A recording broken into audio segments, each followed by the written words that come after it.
Sophie, a brilliant and determined young woman, has just returned home after spending several years in France, where she excelled in her studies.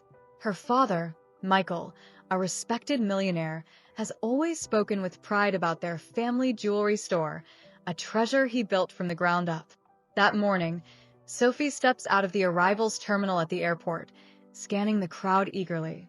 Near the exit, she spots him, an imposing man in a perfectly tailored suit, his posture straight and confident, but with a rare warmth in his eyes. She waves, and Michael's face lights up instantly. "Michael, my daughter." His voice is filled with emotion as he strides toward her and pulls her into a tight embrace. "Sophie, Dad, it's so good to see you." They hold onto each other for a moment longer, a rare tenderness passing between them. Michael steps back slightly, resting his hands on her shoulders. "Michael, you have no idea how much I've missed you. Your mother would be so proud to see the woman you've become."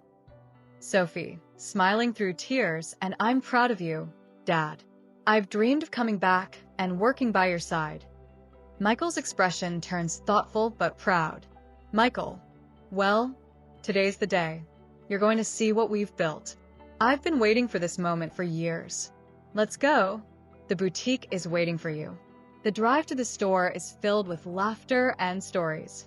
Sophie recounts her challenges in France, sharing tales of long nights studying, victories at competitions, and even humorous mishaps.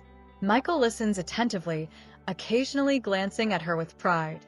"Michael, I always knew you'd make us proud, but you've exceeded all my expectations." Sophie, playfully, "Well, someone had to keep up the family's reputation."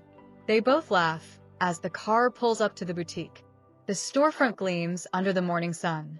Sophie steps out, her breath catching at the sight.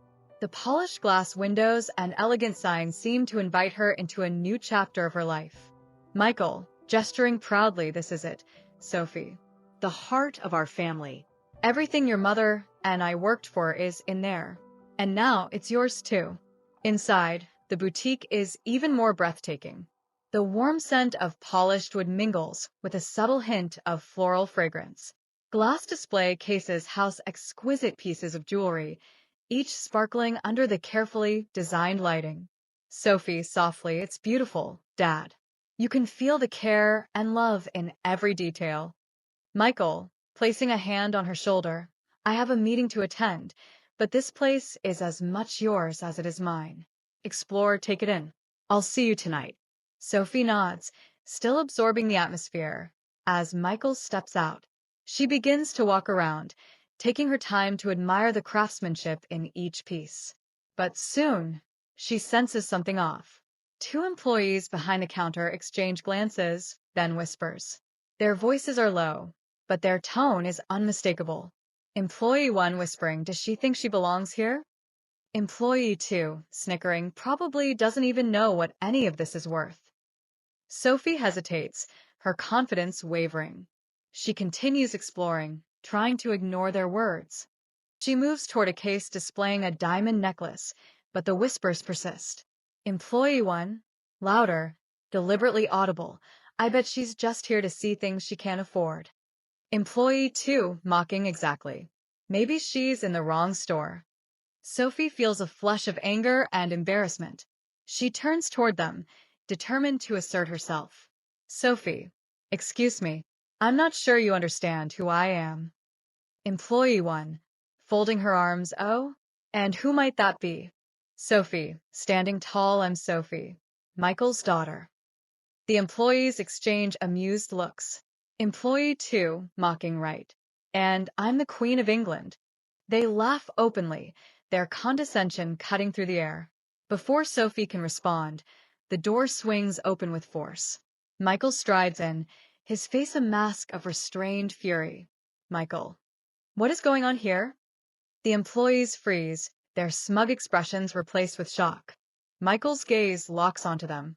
His voice is calm, but laced with authority. "Michael, I heard everything. The whispers, the insults. Do you know who you were speaking to?" The employees stammer, trying to explain, but Michael silences them with a raised hand. "Michael, This is Sophie, my daughter, the future of this boutique. The disrespect you've shown her is unacceptable. Employee 1. Mr. Michael, we didn't realize. Michael, cutting them off, that's clear. And it's also clear you don't belong here. Pack your things. You're both dismissed, effective immediately. The employees look at each other in panic, but Michael's expression leaves no room for negotiation. Turning to Sophie, Michael's expression softens. He places a steady hand on her shoulder. Michael. Sophie, this boutique is yours as much as it is mine. Never let anyone make you feel like you don't belong here. Sophie blinks back tears, her voice steady. Sophie. Thank you, Dad. I promise I'll honor everything you and Mom built here. They share a brief, emotional moment. As the disgraced employees quietly leave, the boutique feels lighter, as if reclaiming its warmth.